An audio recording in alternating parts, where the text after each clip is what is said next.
말씀 보시겠습니다. 창세기 25장입니다. 창세기 25장 19절에서 마지막 34절까지 19절부터 34절까지 다같이 한음성으로 읽겠습니다. 아브라함의 아들 이삭의 족보는 이러하니라.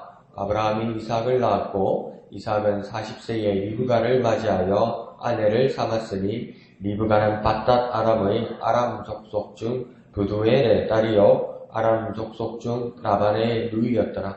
이삭이 그의 아내가 임신하지 못함으로 그를 위하여 여호와께 간구하매 여호와께서 그의 간구를 들으셨으므로 그의 아내 리브가가 임신하였더니 그 아들들이 그의 태 속에서 서로 싸우는지라.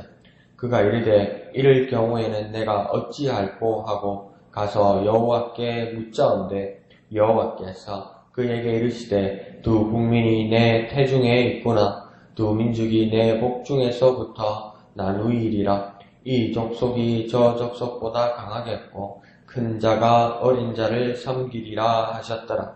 그 해산 기한이 찬즉 태에 쌍둥이가 있었는데 먼저 낳은 자는 붉고 전신이 터러울 같아서 이름을 에서라 하였고 후에 낳은 아우는 손으로 에서의 발꿈치를 잡았으므로 그 이름을 야곱이라 하였으며 리브가가 그들을 낳을 때에 이삭이 60세였더라. 그 아이들이 장성함에 에서는 익숙한 사냥꾼이었으므로 들 사람이 되고 야곱은 조용한 사람이었으므로 장막에 거주하니 이삭은 에서가 사냥한 고기를 좋아하므로 그를 사랑하고 리브가는 야곱을 사랑하였더라. 야곱이 죽을 쑤었더니 에서가 들에서 돌아와서 심히 피곤하여 야곱에게 이르되 내가 피곤하니 그 붉은 것을 내가 먹게 하라 한지라. 그러므로 에서의 별명은 에돔이더라. 야곱이 이르되 형의 장자의 명분을 오늘 내게 팔라. 에서가 이르되 내가 죽게 되었으니 이 장자의 명분이 내게 무엇이 유익하리요. 야곱이 이르되 오늘 내게 맹세하라. 에서가 맹세하고 장자의 명분을 야곱에게 판지라. 야곱이 떡과 팥죽을 에서에게 주매 에서가 먹으며 마시고 일어나 갔으니 에서가 장자의 명분을 가볍게 여김이었더라. 아멘. 오늘 그 본문은 부부 이삭과 리브가 그 두 부부가 또 두 아들을 그 중에서도 야곱의 장족근을 말하는 시점에서 먼저 19절에 보면 이삭의 가문과 또 리브가의 가문 족보들을 그렇게 짚고 넘어갑니다. 그래서 19절에서는 이삭은 아브라함의 적자, 하나뿐인 적자 중에 하나뿐인 아들임을 이야기하고 20절에서 그 아내 리브가의 가문을 말할 때는 밧닷 아람 지역에서 또 부두엘의 딸이고 라반의 누이라고 그렇게 언급합니다. 그러므로서 이 두 사람, 특별히 이 리브가라는 여인은 가나안 사람, 이 지역에 살고 있는 가나안 사람이 아니고 이전에 갈대아 지방에 있는 우르 사람, 또 그러니까 메소포타미아 북부, 다시 말하면 아브라함의 가문, 아브라함의 조상의 집안의 사람임을 그렇게 확인하고 있습니다. 그러니까 이걸 뭘 말하는 거냐면 이 사람들은 하나님이 약속한 가나안 땅에서 정착했지만 그들의 가족들이 형성된 것은 이 가나안 사람을 통해서가 아니라 저 지역, 하나님께서 지시에 따라 저 지역에서 이 지역 가나안 땅으로 와서 새 가문, 새 가족을 이곳에서 시작하는 사람이라는 겁니다. 그러니까 여기서 이 땅이 하나님이 약속하신 땅이지만 이 땅이 하나님께서 약속하신 땅이라 해서 원래 이 땅에 사는 사람들과 합하여서 이 기존의 가문의 기존의 이 땅의 사람들과 함께 흡수되거나 융합되는 것이 아니고 하나님께서 약속하신 땅에서 저 땅에 있는 사람들을 불러와서 이 땅에서 새 가족을 만든다는 겁니다. 새 민족을 이룬다는 겁니다.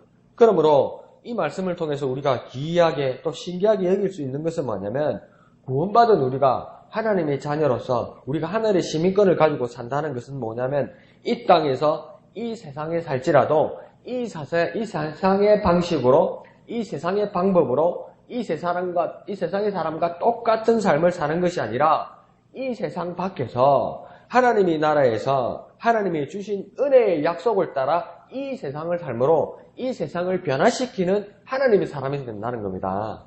그러니까 이 세상에 사니까 이 세상의 방식으로 예수 믿는 사람이 그리스도인이 세상은 그런 겁니다. 목사님 그렇게 살면 안 됩니다. 형제님 그렇게 살면 안 됩니다. 이러면 좀 잘못 살고 있는 거 아닌가? 내가 좀 잘못 살고 있는 게 아닌가? 그렇게 우리가 한번 생각을 해봐야 된다는 거죠. 이 세상에 사는 이유는 이 세상에 하나님께서 보내셔서 하나님의 은혜와 하나님의 방법으로 뜻이 하늘에서 이루어진 것 같이 이 땅에서도 이루어지는 그 사역을 위해서 이 땅에 사는 겁니다. 그러니까 기존의 이 땅에서 하나님 나라의 방법으로 하나님 나라의 사람으로 이 땅을 변화시키기 위해서 산다는 것을 우리는 잊어서는 안 된다는 것입니다. 그런데 그렇게 하나님의 명령대로 저 먼 곳에서 아내 리브가를 맞이해서 맞아서 왔는데 아내 리브가가 문제는 임신하지 못합니다. 그게 참 심각한 문제가 되는 것이죠. 당시 문화 풍습을 떠나서도 이곳에서는 이들과 다른 새 민족을 이루어야 되는 겁니다. 이들 중에서 사람을 구해서 그 사람들과 살면서 가족들이 막 늘어나는 것이 중요한 것이 아니라 새 민족이 시작되고 그것을 이어져 가야 되는데 그 아이를 가질 수 없다는 것은 아주 심각한 문제가 이 부부들 사이에서 일어나는 것이죠. 그래서 21절에 보면 간구했다고 이야기합니다. 그래서 그 간구를 여호와께서 들으시고 리브가가 임신했다고 21절에 말하고 있습니다. 그러니까 우리 이거 아주 심플하게 간단하게 깨닫습니다. 우리도 간구하면 안 되던 것, 못 되던 것, 불가능하던 것, 그것들이 되는 것만 같습니다. 그러면 이 간구의 모습을 잘 알고 우리도 따르면 좋은데 오늘 구체적인 간구의 모습을 오늘 본문은 말하고 있지 않습니다. 그냥 간구했다고만 말하고 있습니다. 무슨 천기누설도 아니고 무슨 비법도 아니고 그걸 못 가르쳐 줄 필요는 뭐가 있는지는 모르겠습니다. 근데 히브리어는 이 간구한다는 뜻이 뭐냐면 향을 피운다는 뜻으로 또 똑같이 말하고 있습니다. 그러니까 우리가 잘 알고 있는 것처럼 요한계시록에서 천사가 향로를 받들고 올렸던 그 연기를 올렸던 것은 무엇입니까? 성도들의 기도라고 했지요. 그러니까 하나님께 올리는 모습과 같은 겁니다. 그러면 우리가 짚을 수 있는 것, 추측할 수 있는 건 뭐냐면 간구란 것은 무엇이냐? 기도의 한 모습이다. 두 번째는 이 간구라는 것은 어떻게든 올라가도록 하나님께 올라가도록 상달되도록 하나님께 여쭈어서 하나님이 아시게 되도록 그렇게 기도해야 된다는 것입니다. 내 중심이 아니라 하나님께 어떻게든 이 기도가 올라가게 한다는 것이 그 목적이 되어야 된다는 겁니다. 내 소원 성취 그것도 중요하지만 이 기도가 내 소원 성취가 내 마음을 이루어서 이루어지는 것이 아니라 하나님께 올라가도록 해야 된다는 것이죠. 그러니까 그러려면 우리의 기도들이 우리의 간구들이 일단은 세상이나 나의 방식으로 하면 안 된다는 대전제는 있어야 됩니다. 가지를 쳐내야 하는 것 중에 하나가 기도의 방법이 간구의 방법이 세상의 방식이거나 나의 방식은 절대 아니라는 게 나오는 겁니다. 왜요? 목적지가 하나님이니까. 자, 그리고 리브가가 그 임신을 못했을 때 그 간구한 자가 리브가 당사자가 아님을 오늘 21절을 상세히 보면 알게 됩니다. 그 하나님의 응답의 근거, 그 기도자는 당사자 리브가가 아니라 이삭의 간구였습니다. 그러니까 타인을 위해서, 이웃을 위해서, 지체를 위해서, 우리 가족을 위해서 내가 간구할 때 하나님이 놀라운 기적으로 응답하심을 우리는 확신 가운데 기도해야 되는 겁니다. 내가 타인을 위해서, 내 지체를 위해서, 내 가족을 위해서, 내 누구 상대를 위해서 기도할 때 하나님이 분명히 들으신다는 것을 오늘 이삭과 리브가 가운데서 나오게 되는 겁니다. 그러니까 지금 하나님의 문법으로 내가 기도하고 간구해야만 하는 것이죠. 그러면 우리가 기도할 때 어떻게 기도해서 이 기도를 이루어야 된다는 것도 중요하지만 더욱 그 앞에 선행돼야 되고 더욱 1차적인 요건은 뭐냐면 내가 기도해야 할 지체는 누구인가? 내가 기도해야 할 상대는 누구인가? 내가 기도해야 할 연약한 이웃은 누구인가를 먼저 찾아야 된다는 겁니다. 내 기도의 소원이 무엇인가? 나의 목적이 무엇인가? 그것 이전에 내가 기도해야 할 그가 누구인가? 그녀가 누구인가? 이웃이 누구인가가 우선이라는 겁니다. 그러니까 이렇게 기도가 이루어지려면 어떻게 기도해야 되겠습니까? 서로 기도해야 되는 거죠. 서로가 서로를 위해서 기도해야 되는 것이죠. 그러니까 그게 뭐가 전제돼야 되겠습니까? 예수님이 말씀하시는 것처럼 서로 사랑해야 서로를 위해서 기도할 수 있는 겁니다. 아, 그럼 기도는 어떻게 해야 되는가? 그 진짜 비법이 뭐냐면 서로 사랑해야 서로를 바라볼 수 있고 서로의 상대의 필요를 알 수 있고 그 서로를 위해서 기도할 수 있다는 겁니다. 그러니까 기도가 조금 먼저 짚어가야 된다는 것이죠. 그 모습을 보게 됩니다. 그러니 우리는 뭘 해야 됩니까? 내가 기도해야 할 이웃은, 지체는 누구인가? 그리고 그들의 하나님을 향한 간절한 소원은 무엇인가? 그것을 찾는 저와 여러분 되시기를 부탁드립니다. 자, 그런데 22절에 문제가 생겼습니다. 하나님이 얼마나 크고 강하게 역사하셨는지 쌍둥이가 들어섰습니다. 그래서 그 복중에서 둘이 서로 싸우는데 엄마가 얼마나 힘들었는지 어찌할꼬 할 정도로 걱정스럽게 되었습니다.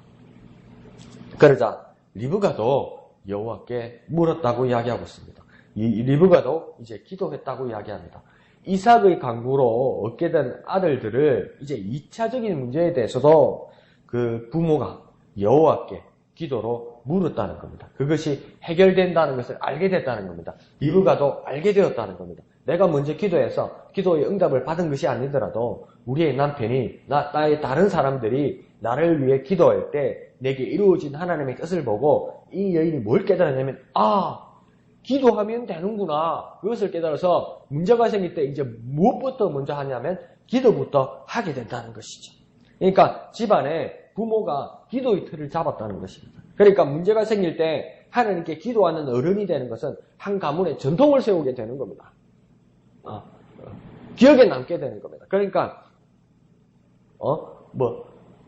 제가 아는 친구는 어디 그 전도사 부목사 사역제를 갔는데 그 부사역자 공고 요건에 그렇게 돼 있더라는 거예요.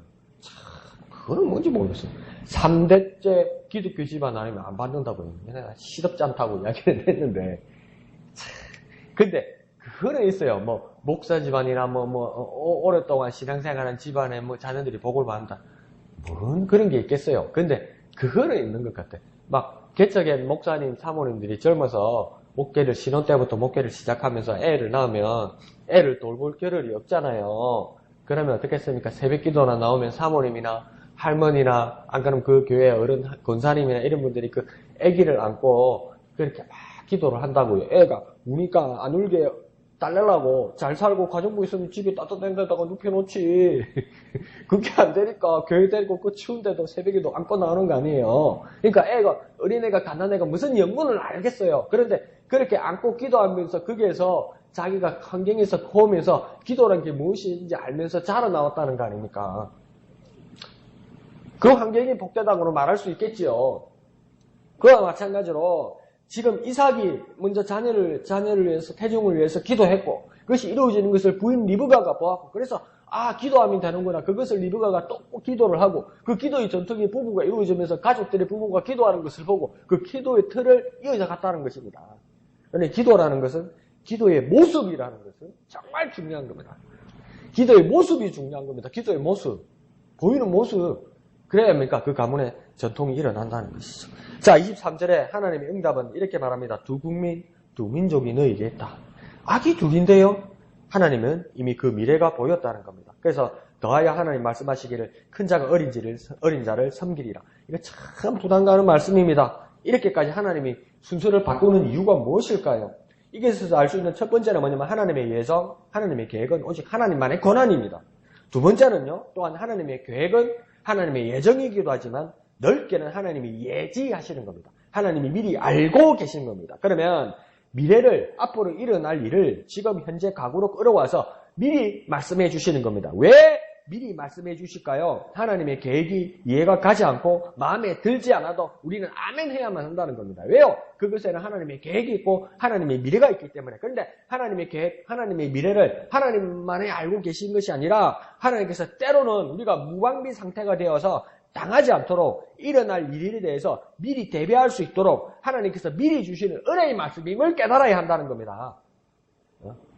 우리가 예언의 말씀을 주거나 하나님이 예지의 말씀을 준다고 할 때 거기서 두드려 맞추는 것이 중요한 것이 아니라 그 미래를 대비하라고 하나님께서 은혜의 말씀을 주신다는 것을 깨달으라는 겁니다. 그러니 처음에 주신 말씀이 이해가지 않고 어떨 때는 거부감이 들지라도 아멘 하는 것이 중요하다는 것을 보여주시기 위해서 말씀하신다는 겁니다. 그러니 그것은 하나님의 권한이고 하나님의 예정이고 하나님의 예지하신 은혜의 말씀이라는 것을 우리는 깨달아야만 한다는 것입니다.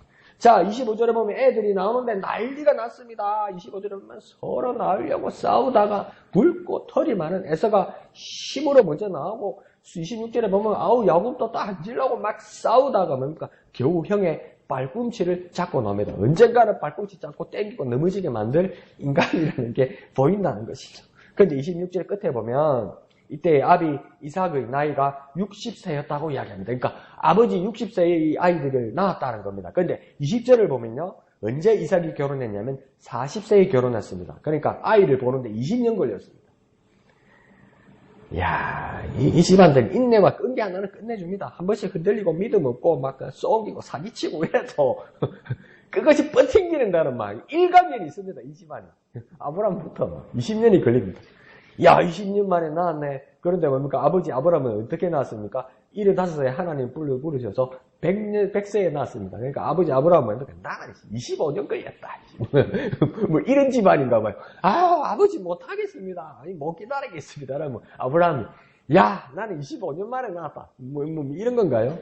아니, 그렇게 보면 안 될 수도 있습니다. 아브라함이 75살에 하나님 부르심을 받았지만 결혼은 또 훨씬 이전에 했을 거 아니에요. 그러니까 얼마 만에 아이를 낳은 건지 모릅니다. 이런 것을 보면서 제 자신이 얼마나 부끄러운지 모르겠습니다. 요즘 제가 나이 들수록 갈수록 왜 이렇게 조급증이 심한지 모르겠어요. 어떨 때는 아주 사소한 것에 하루 이틀을 못 견디고 막 기다리지를 못하고 막 안달을 내릴 때도 있습니다. 아주 아무것도 아닌데 계속 막 전화기를 들여다보면서 결과가 뭘까? 뭐 아주 사소한 결과예요. 어떻게 보면 내한테 중요하지 않은 거예요. 근데 계속 들여다보면서 내 마음을 그렇게 조급증을 나게 안달나게 하는 경우가 요즘 얼마나 많은지 모르겠습니다. 왜 그랬을까요? 확신이 없어서 불안한 이유일 겁니다. 우리가 주님의 확실한 약속의 말씀을 붙들었다면 아브라함처럼 이삭처럼 견디고 기다리는 더욱 확신의 믿음을 가지는 사람이 되어야만 할 것입니다. 왜 이 사람들은 확신을 가질까? 놀랍지요. 얼마나 확신을 가지고 있었는지 한번 생각해 보십시오. 사도행전에서도 어떻게 사도행전의 사도들은 무슨 확신이 있었길래 베드로는 감옥에 들어가서 그렇게 두드려 맞고 잠이나 자고 나올 생각도 안 하고 편안하게 잠이나 자고 그러니까 저서 야 일어나라 누구요? 아니 나와야 돼 나가서 일해야 될 거고 하품하고 따로 나오고 바알과 신라는 허리 두드려 패고 감옥에 가다 나니까 무엇이 그렇게 신이 나서 치면서 바닥을 치면서 찬송가를 부르고 앉았냐고요. 우리 같은 곡소리 날 건데 아이고 아야 아스피린 없습니까? 마이신 좀 주면 안 됩니까? 우리는 이러고 있을 건데 확신입니다. 확신. 놀라운 믿음입니다. 그 믿음을 본받아 살아가는 저와 여러분, 그것에 소망을 가지는 저와 여러분 되시기를 부탁드립니다. 자, 그러면서 28절에 문제는 이삭 아버지는 에서를, 리브가 어머니는 야곱을 사랑합니다. 그런데 이게 각각으로 나눈 거니까 공평하다고 말할 수도 있을까요? 근데 그보다 무언가는 단절된 느낌과 불안감이 있습니다. 혹자는 리브가가 더 하나님의 약속에 대한 믿음이 강해서 야곱을 사랑한 거라고 말하지만 만약에 리브가에게 하나님이 주신 말씀 야곱을 위한 것이라고 말씀하셨으면 왜 리브가는 하나님 주신 말씀을 남편과 같이 나누지 않았을까요? 혹시 나누지 않은 것 아닐까요? 이렇게 남편과 아내의 나님은 더욱 형제간의 분열을 더 글게 하는 실수를 저지르고 말았습니다.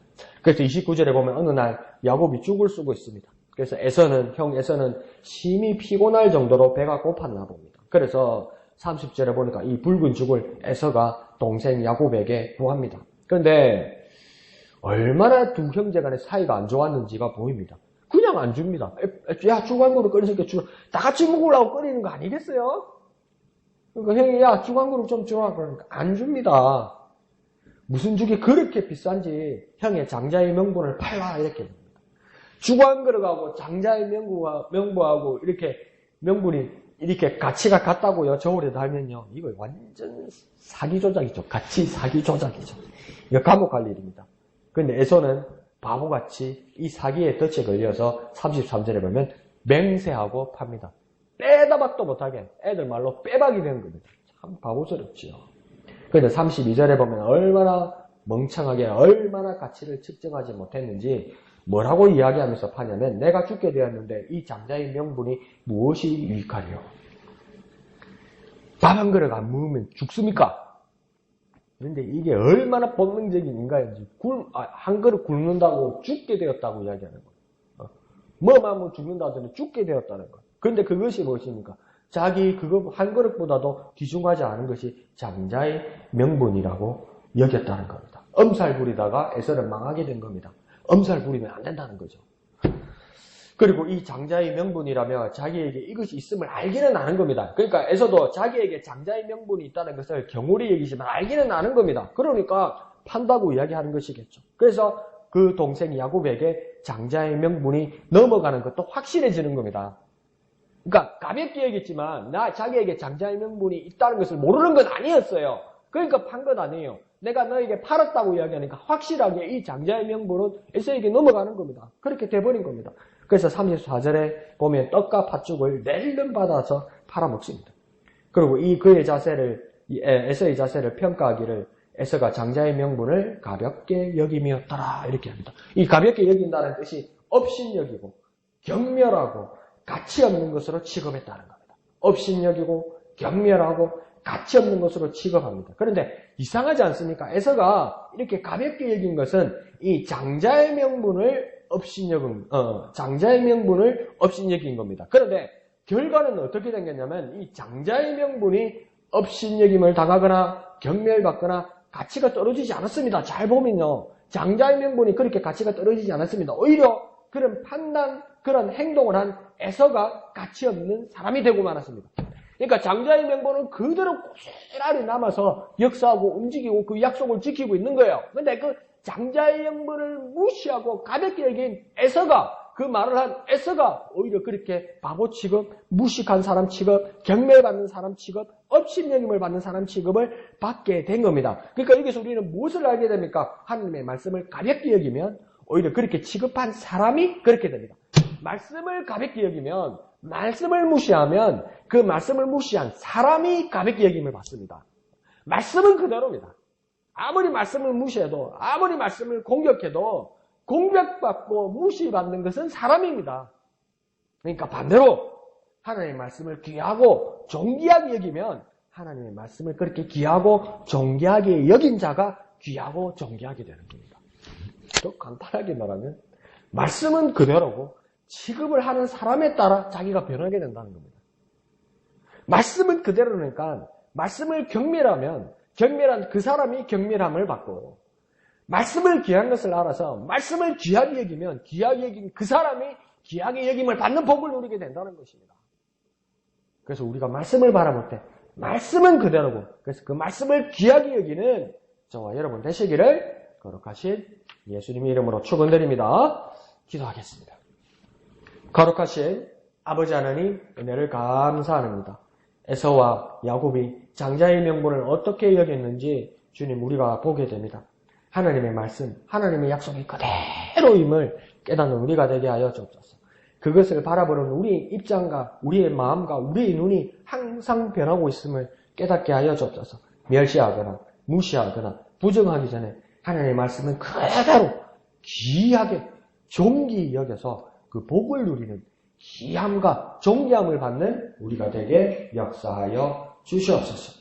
모든 것을 감사드리며 거룩하신 예수님의 이름으로 간절히 기도하옵나이다. 아멘. 시간 말씀을 위해서 말씀을 생각하시며 기도하시고 또 우리 진희제를 위해 기도하실 때 2020년 우리 목양교회에 주신 비전 주님께 올인하는 우리 목양교회를 위해서